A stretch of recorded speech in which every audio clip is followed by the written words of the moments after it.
Atualmente, o BNDES, via BNDES-Par e estruturas associadas, mantém participações societárias em dezenas de empresas brasileiras, sobretudo como acionista minoritário. Dados recentes indicam que, ao final de 2023, o banco era sócio de cerca de 16 companhias de capital aberto, das quais 11 de controle privado. Considerando também empresas de capital fechado e veículos indiretos, esse número sobe.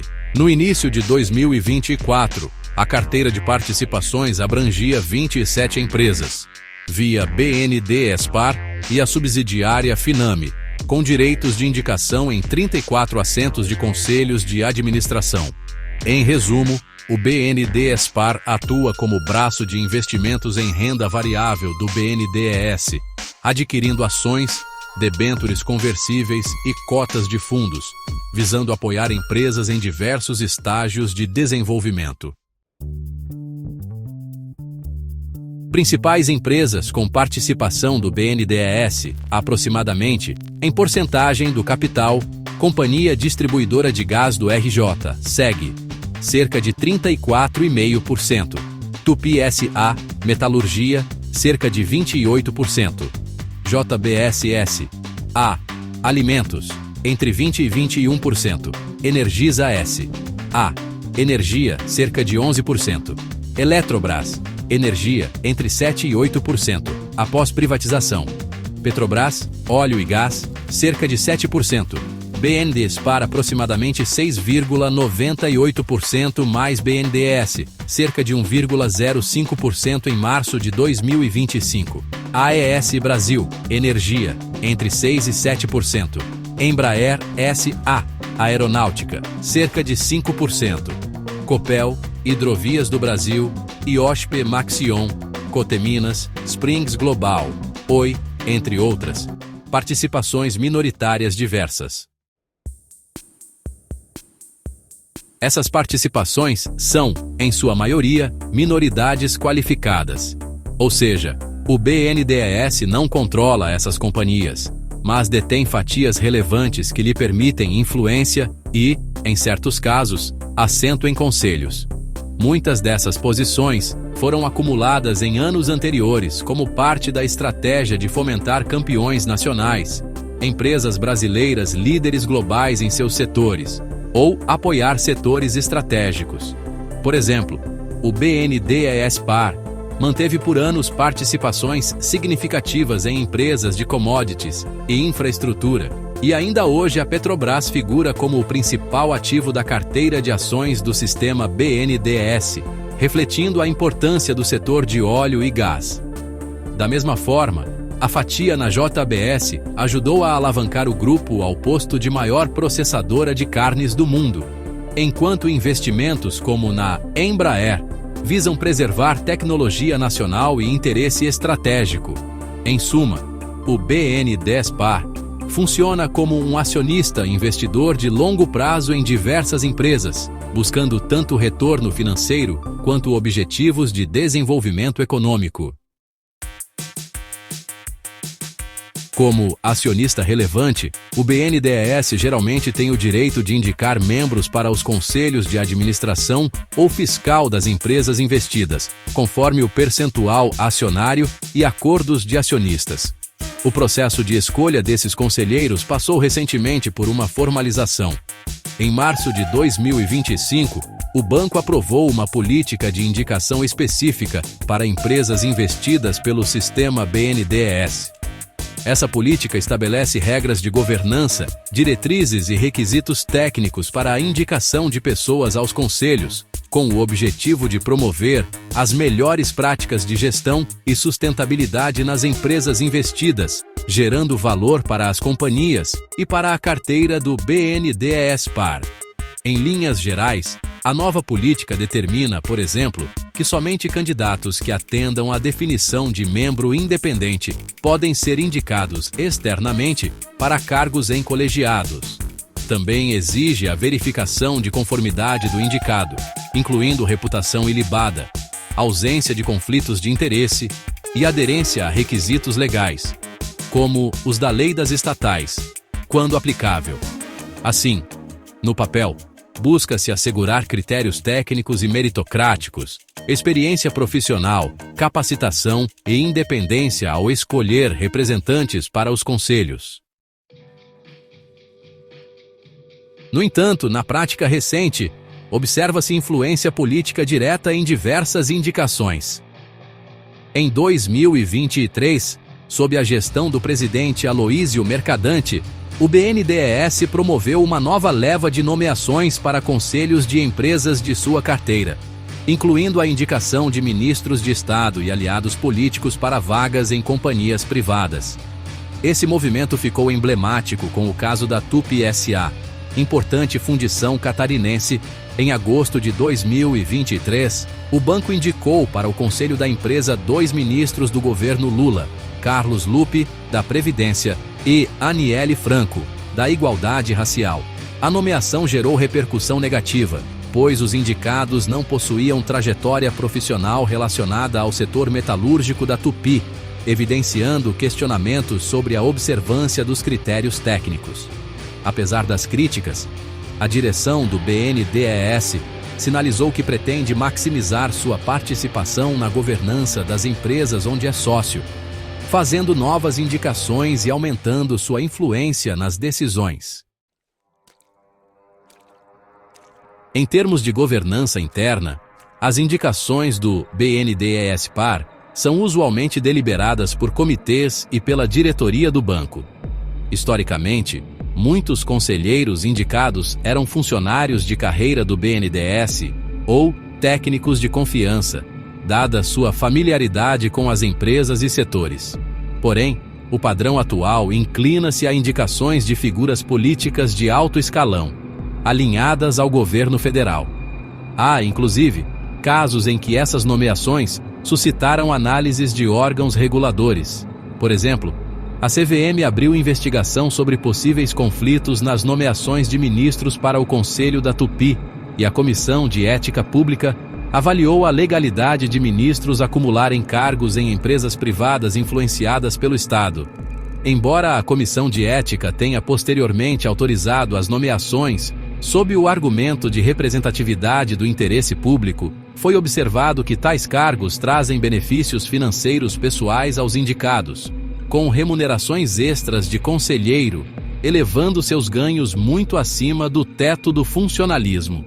Em resumo, apesar da existência de critérios formais e técnicos no papel, o processo de indicação de conselheiros pelas participações do BNDES tem sido marcado por uma considerável influência política, dependendo do direcionamento dado pelo governo de turno.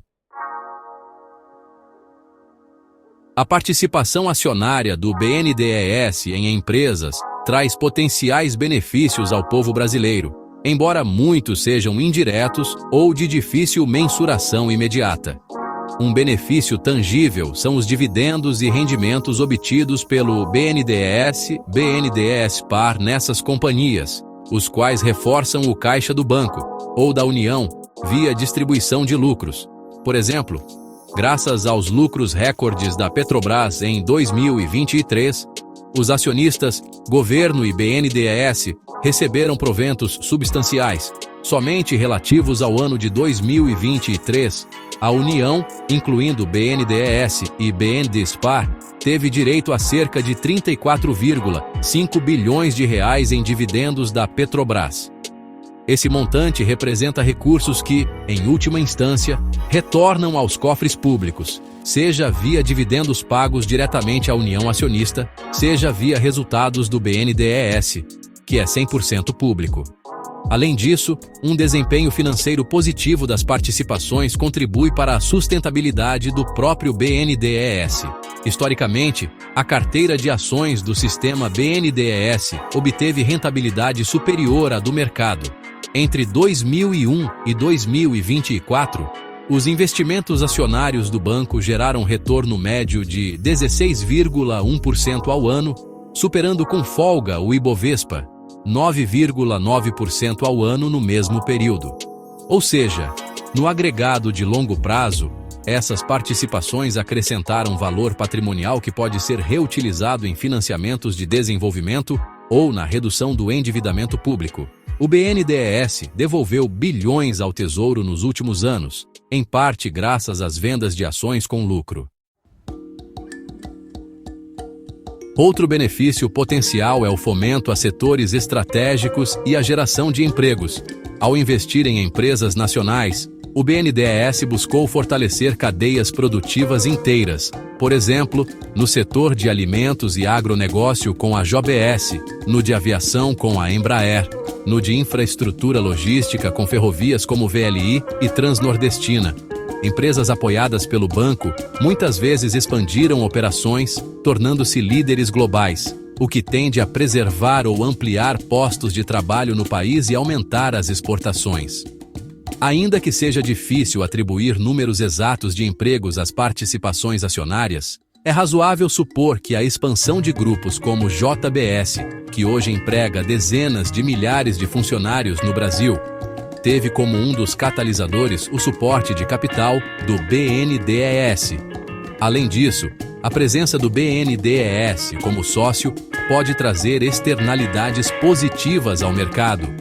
O banco frequentemente incentiva melhorias de governança corporativa, transparência e práticas ESG nas empresas investidas, alinhando-as a padrões que beneficiam consumidores, minoritários e a sociedade em geral. Por exemplo, a política de indicação recém-adotada enfatiza sustentabilidade e boas práticas de gestão, o que pressiona as empresas participadas a elevarem seu nível de governança. Do ponto de vista estratégico, as participações do BNDES também podem evitar desnacionalizações abruptas ou apoiar companhias em momentos de crise. Ao atuar como investidor de referência, o Banco de Fomento já ajudou empresas brasileiras a atravessar ciclos econômicos difíceis, fornecendo capital de longo prazo quando investidores privados escasseavam e, em certas situações, impediu que empresas nacionais de setores sensíveis fossem totalmente adquiridas por grupos estrangeiros, mantendo assim centros de decisão e desenvolvimento no país. Em suma, os benefícios ao público brasileiro manifestam-se na forma de dividendos ao erário, fortalecimento de empresas e setores estratégicos, manutenção de empregos e potencial estabilização de mercados em nome do interesse nacional. É claro, tais benefícios vêm acompanhados de custos e riscos e por isso geram um debate acalorado sobre o custo de oportunidade desses recursos e a eficiência com que tais resultados são obtidos. Embora o propósito oficial das participações acionárias do BNDES seja técnico, apoio ao desenvolvimento, retorno financeiro sustentável e assim por diante, há diversos indícios de desvios políticos e ingerência indevida ao longo do tempo. No passado recente, sobretudo nos governos anteriores de Lula e Dilma, de 2003 a 2016, o BNDESPar protagonizou a estratégia dos campeões nacionais, injetando capital em conglomerados escolhidos. E algumas dessas operações acabaram sob escrutínio por possíveis favorecimentos político-partidários. Um caso emblemático é o da JBS. Auditorias do Tribunal de Contas da União concluíram que, em 2008, o BNDESPar pagou cerca de 20% acima do valor de mercado nas ações da JBS para viabilizar a compra de frigoríficos nos Estados Unidos, como Smithfield Foods e National Beef. Essa diferença de preço teria causado um prejuízo de 303 milhões e 900 mil reais aos cofres públicos, valores atualizados, segundo o TCU. Posteriormente veio à tona, via delação premiada, que executivos da JBS pagaram propina a autoridades, incluindo o então ministro Guido Mantega, para obter aprovação das operações do BNDES. O TCU responsabilizou gestores do banco e integrantes do governo, apontando conluio criminoso para viabilizar aqueles aportes irregulares. Essa denúncia ilustra um padrão onde decisões de investimento do BNDESPar foram instrumentalizadas politicamente, beneficiando grupos próximos ao governo da época, em detrimento do interesse público.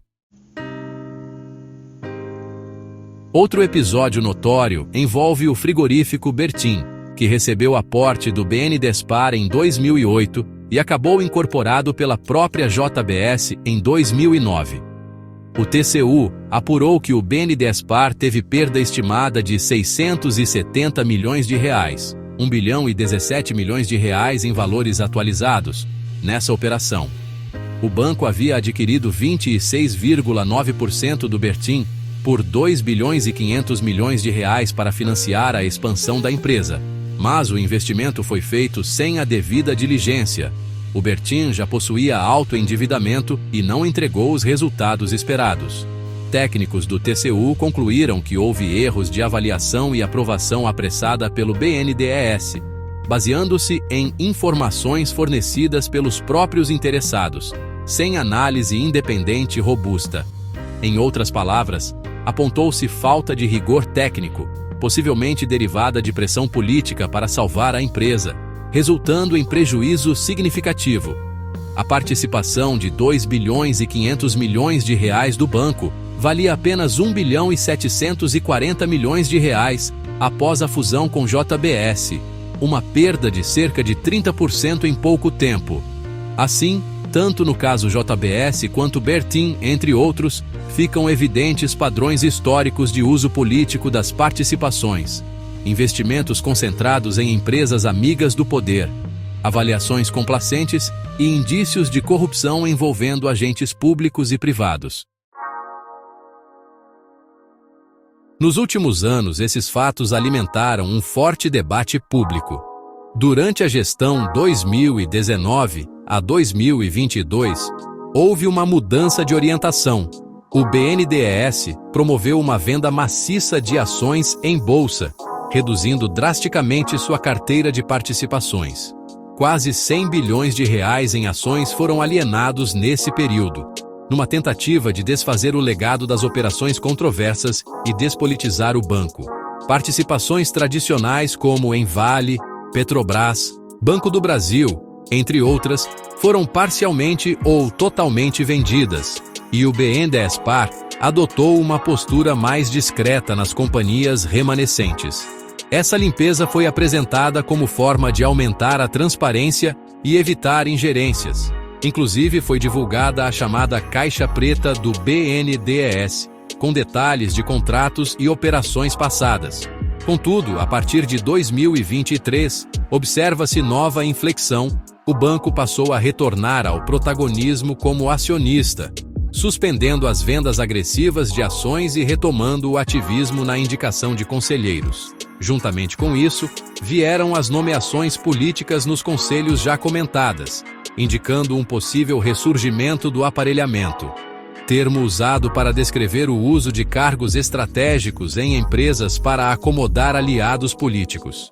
De fato, práticas como a indicação de ministros para conselhos de administração sempre existiram nas estatais, federais e estaduais, mas expandiram-se agora para empresas de capital privado, onde o governo é acionista minoritário via BNDES. Esse fenômeno representa uma extensão do poder político sobre a esfera empresarial, levantando preocupações sobre conflitos de interesse e finalidade das participações. Em suma, há evidências substanciais de que as participações do BNDES nem sempre foram guiadas apenas por critérios técnicos. Em vários momentos, elas serviram como instrumento de política industrial de governo, o que em si não é ilegítimo, desde que pautado pelo interesse público. Porém, em certos casos, descambaram para favorecimento político e uso patrimonialista dos recursos do Estado. As auditorias e investigações, TCU, CPIs, CVM e outros corroboram que alguns investimentos foram feitos em condições vantajosas a determinados grupos, com prejuízo ou risco anormal para o erário. Esse histórico torna imprescindível a contínua fiscalização e a implementação de mecanismos de compliance rigorosos, como a política de indicação recém-adotada, para blindar o processo decisório de pressões político-partidárias.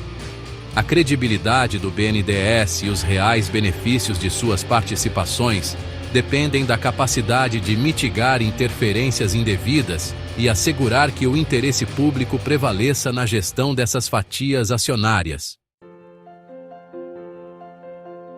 O desenho atual, em que o Estado, via BNDES e outros entes, como fundos de pensão estatais, possui participações em uma série de empresas líderes, suscita o debate sobre um possível excesso de estatização na economia. Analistas ponderam se essa estrutura aproxima o Brasil de um modelo de capitalismo de Estado concentrador, no qual grandes empresas ficam dependentes do suporte estatal e, em contrapartida, governos passam a ter forte ingerência no setor privado. De um lado, o governo argumenta que sua presença assegura o interesse nacional e alinha as empresas a políticas públicas, por exemplo, garantindo investimentos em certas áreas ou sustentabilidade. De fato, a Comissão de Ética Pública chegou a defender as nomeações de ministros em conselhos privados sob o argumento de garantir uma representação qualificada e vinculada ao interesse público na supervisão estratégica dessas empresas. Por outro lado, críticos enxergam nesses movimentos o risco de aparelhamento político da economia, uma vez que indicações se tornam prêmios a aliados e as decisões corporativas podem passar a servir a agendas político-partidárias e não apenas a critérios de mercado. No caso das nomeações via BNDES, ficou claro que, além de influência, elas proporcionam benefícios pessoais, salariais, a figuras do alto escalão governista, o que levanta questionamentos éticos e de eficiência. Historicamente, o Brasil já vivenciou períodos de forte estatismo econômico, e o risco apontado por alguns especialistas é o de retroceder a um modelo concentrador de poder. Quando o Estado detém participação significativa ou controle em múltiplos setores, energia, financeiro, infraestrutura, etc., há a possibilidade de distorção da concorrência. Empresas privadas podem se sentir em desvantagem frente a concorrentes campeãs apoiadas pelo Estado, inibindo a competitividade. Ademais, se os principais grupos econômicos dependem de financiamento ou participação estatal para prosperar, reduz-se o dinamismo da iniciativa privada e aumenta-se a dependência do empresariado em relação ao governo de plantão. Em casos extremos, tal simbiose entre grande capital e governo pode lembrar regimes de capitalismo de laços, ou até elementos de corporativismo autoritário, em que a autonomia do mercado é limitada e o poder econômico fica concentrado em eixos próximos ao poder político. No contexto atual, observa-se um fortalecimento do papel do Estado nas grandes empresas, revertendo parcialmente a onda liberalizante anterior. Reportagens destacam que o governo Lula assumiu abertamente o plano de interferir na gestão de empresas onde tem participação, rompendo com a postura mais abstencionista da gestão anterior. A diretriz sob mercadante no BNDES é clara: ampliar o poder de decisão do banco e do Estado dentro das companhias, aumentando o grau de estatização funcional destas. Esse movimento preocupa segmentos do mercado e da sociedade que defendem maior liberalização. No entanto, vale notar que as empresas não se tornam automaticamente estatais por terem o BNDES como sócio minoritário. Elas continuam submetidas à disciplina de mercado e aos demais acionistas privados. Em várias dessas companhias, o conjunto de investidores privados, incluindo estrangeiros, ainda detém a maioria do capital votante, o que impõe limites à influência governamental. Especialistas afirmam que, se a governança corporativa for sólida e houver compliance rigoroso à presença do governo, não é necessariamente um problema, desde que não prejudique as boas práticas de gestão e a criação de valor. Ou seja, a chave está em equilibrar o papel catalisador do Estado com a autonomia das empresas, algo que modelos bem-sucedidos de capitalismo de Estado, como em alguns países asiáticos, conseguiram em alguma medida.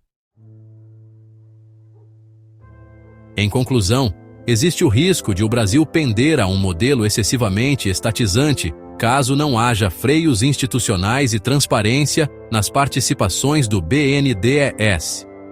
Os sinais atuais, como a intensificação de nomeações políticas e o discurso governamental de intervenção, indicam uma tendência de maior dependência mútua entre Estado e grandes empresas. Isso pode concentrar poder econômico no âmbito estatal e nos grupos com melhores conexões políticas, em detrimento de uma alocação de recursos mais orientada pelo mercado.